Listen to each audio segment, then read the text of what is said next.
Telangana cabinet కీలక నిర్ణయాలు తీసుకుంది. కొత్త రేషన్ కార్డుల కోసం కేబినెట్ సబ్ కమిటీ ఏర్పాటు చేయాలని నిర్ణయించింది.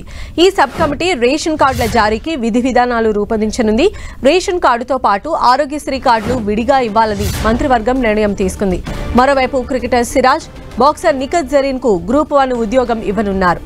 మరోవైపు మంత్రి పొన్నం ప్రభాకర్ చొరవతో గౌరవెల్లి ప్రాజెక్టు పూర్తి చేసేందుకు కేబినెట్ ఆమోదం లభించింది. పెండింగ్ పనుల కోసం 437 కోట్లు విడుదల చేయనున్నారు.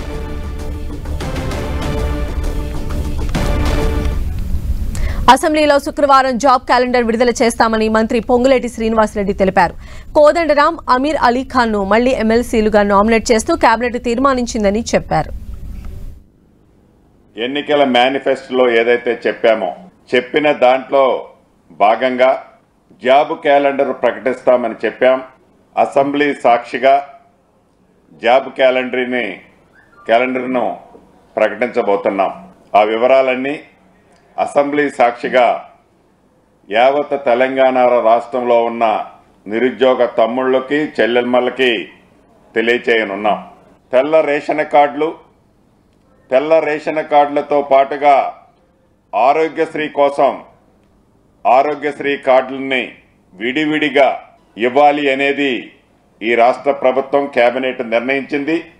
దీనికి సబ్ కమిటీలో 3 మంత్రులతో ఒక సబ్ కమిటీ ఏర్పాటు చేయడం జరిగింది. వీలైనంత తొందరలో ఈ సబ్ కమిటీ రిపోర్టు నివేదిక గవర్నమెంట్కి ఇచ్చి విధి విధానాలు ఫైనల్ చేసి తప్పకుండా అనుకున్న ప్రకారం అర్హులైన ప్రతి పేదవాళ్లకి ఈ రాష్ట్ర ప్రభుత్వం తెల్ల రేషన్ కార్డు, అదే రకంగా ఆరోగ్యశ్రీ కార్డును కూడా ఇవ్వాలని ఈరోజు గౌరవ ముఖ్యమంత్రి రేవంత్ రెడ్డి గారి సమక్షంలో జరిగిన కేబినెట్ లో నిర్ణయం తీసుకోవడం జరిగింది.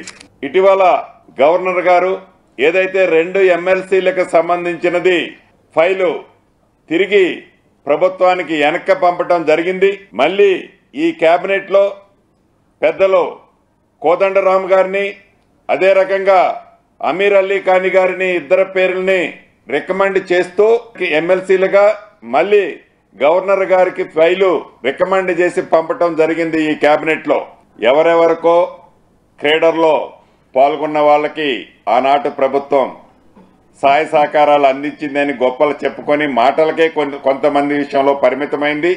కానీ ఈనాడు ఇందిరమ్మ రాజ్యంలో క్రీడాకారులు ఏషా సింగ్ గారు, అదే రకంగా నిఖత్ జరీన్, మహమ్మద్ సిరాజ్కు హైదరాబాద్లో ఒక్కొక్కరికి 600 చదరపు గజాల ఇంటి స్థలము కేటాయించేందుకు మంత్రివర్గం ఆమోదం తెలిపింది.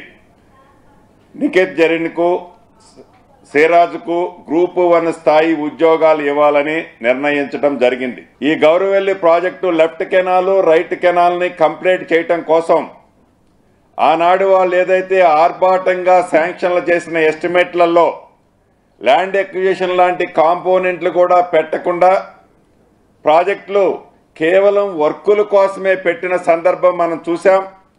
ఈనాడు ఈ ప్రభుత్వం ఆ గౌరవెల్లి ప్రాజెక్టుకు సంబంధించిన రివైజ్డ్ ఎస్టిమేట్ సోదరుడు పొన్నం ప్రభాకర్ గారు పట్టుపట్టి గౌరవ ముఖ్యమంత్రి గారిని, కేబినెట్ ని ఒప్పించి 2 లక్షల ఎకరాలకి సాగులో తీసుకొచ్చి ఈ ప్రాజెక్టుకి సంబంధించిన రివైజ్డ్ ఎస్టిమేట్ ని ఈ కేబినెట్ లో ఆమోదించడం జరిగింది.